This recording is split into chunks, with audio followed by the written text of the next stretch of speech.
proceed sa service innovation around customer. What is service innovation around customer? According to our handout, service innovation happens when customer roles are redefined or altered. So, ano nga bang innovation sa isang service? Nangyayari siya na pag instead of customer doing the work, nagkakaroon tayo ng businesses offering or giving convenience sa mga customers. So, for example, may overnight kayo ng mga friends mo or movie night. And instead of going to the restaurants to buy food or to order food, nagkakaroon ang mga business ng collaboration within the food delivery like Grab or Foodpanda para order na lang kayo, i-deliver na lang sa inyo yung mga food na gusto nyo. So, doon nangyayari ang service innovation around customers. Gets?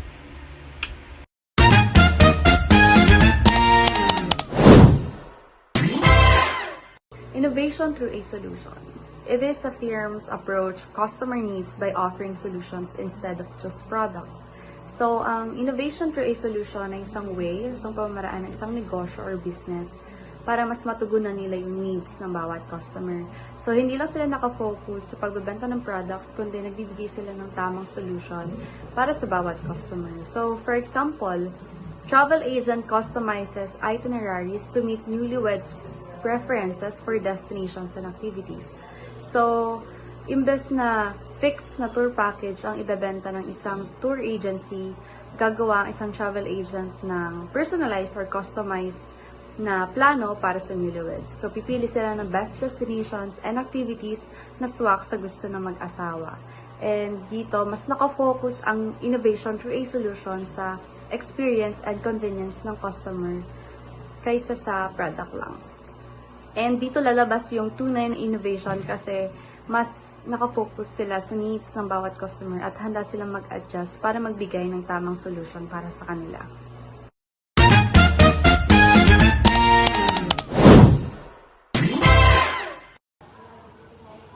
The importance of service innovation. Technology and service innovation are essential in tourism and hospitality to keep up with changing customer expectations and rapid technological advancement. These innovations help businesses improve service quality, offer unique experiences, and stay competitive. Regularly updating and reviewing services ensure they meet modern demands and stand out in a crowded market.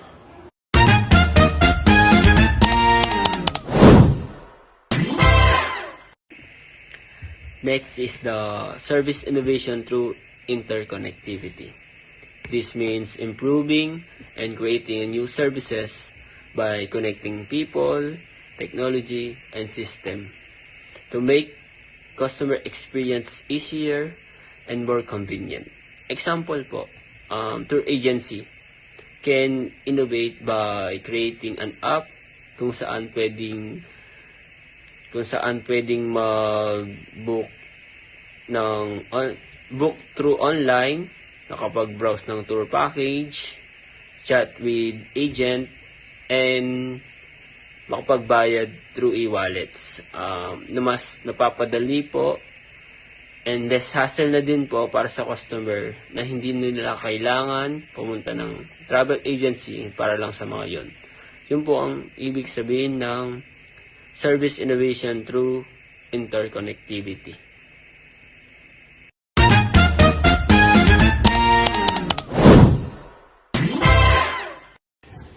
Now let's talk about methods and tools for service process. These methods and tools are used to analyze, design, and improve how services are delivered to customers.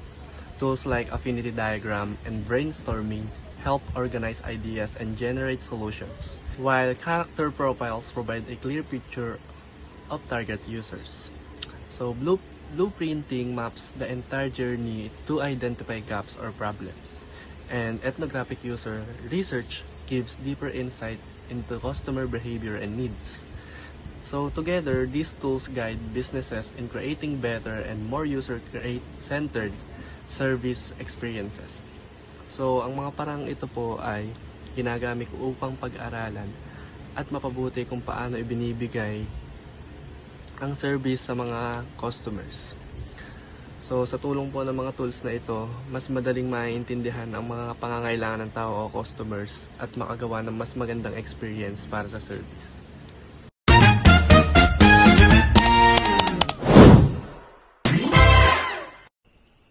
Hello everyone, I am Giselle Hakulan and I'm here to ask you, have you ever had too many sticky notes, too many ideas, or too much feedback? It's like a messy room, right? That's where our tool, the Affinity Diagram, steps in. The Affinity Diagram is your best tool for fixing that data mess in quality service. It's a simple visual method. We take many small ideas, one per note, and then group them with the ideas that feels related, that have affinity. We quickly sort chaos into neat files and then name each file with the main theme. The big win is discovery. By grouping the data, we instantly see the hidden problems and the top priorities that helps us find the best, most simple fixes for our services.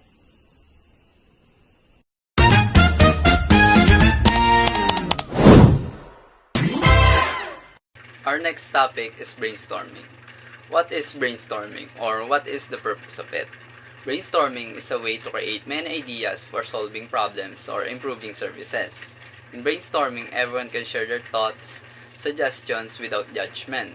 In hospitality, staff can brainstorm about new menus, new travel destinations, or even the guest complaints to help improve the customer satisfaction.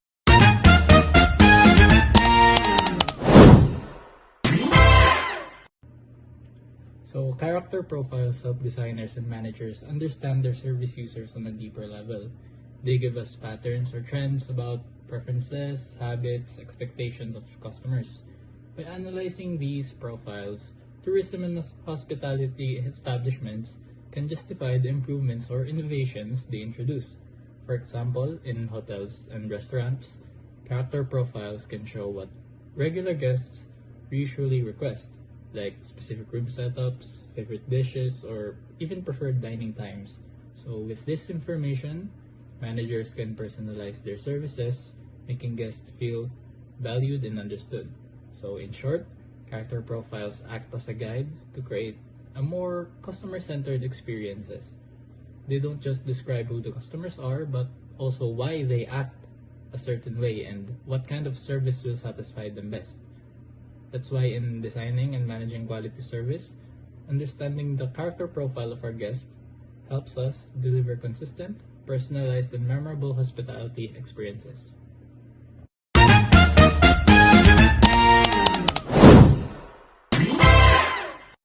Blueprinting is an illustration of how services will be rendered, and it is the plan that displays the interaction between the departments, elements, and activities as part of one entity.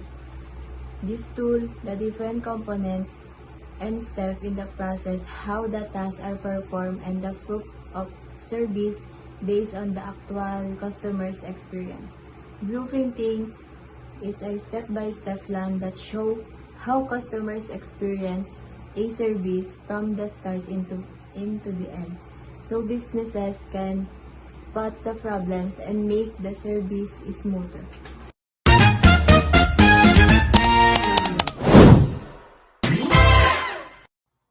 Ethnographic user research ay isang paraan para mas maintindihan ang users kung ano yung dahilan nila bakit ginagawa yung isang bagay at ano yung obstacle na humahadlang sa kanila. Ang ethnographic user research ay madalas itong ginagamit sa simula ng project para masigurado na tama ang design decision. For example, in travel agencies, ginagamit nila ito para makita kung ano yung hinahanap ng kanilang customer or client. Dahil pag alam na nila yung behavior and needs ng kanilang client, mapapadali na lang sa kanila na maayos ang travel package, like kung ano yung tours, hotels, and activities na isasama nila doon. So sa madaling salita, makakatulong ito para makagawa ng service na mas useful at swak talaga sa users.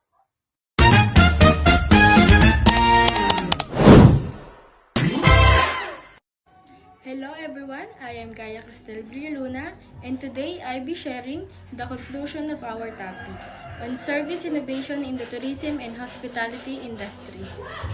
Service innovation plays a big role in redefining customer experience. It helps businesses discover a new and creative way to make guests feel valued and satisfied. By using the right tools and methods, companies can stay competitive and relevant in a fast-changing industry. The key takeaway is that combining technology, customer feedbacks, and research leads to better and more meaningful customer experiences. These elements work together to improve the quality of service and build stronger guest relationships.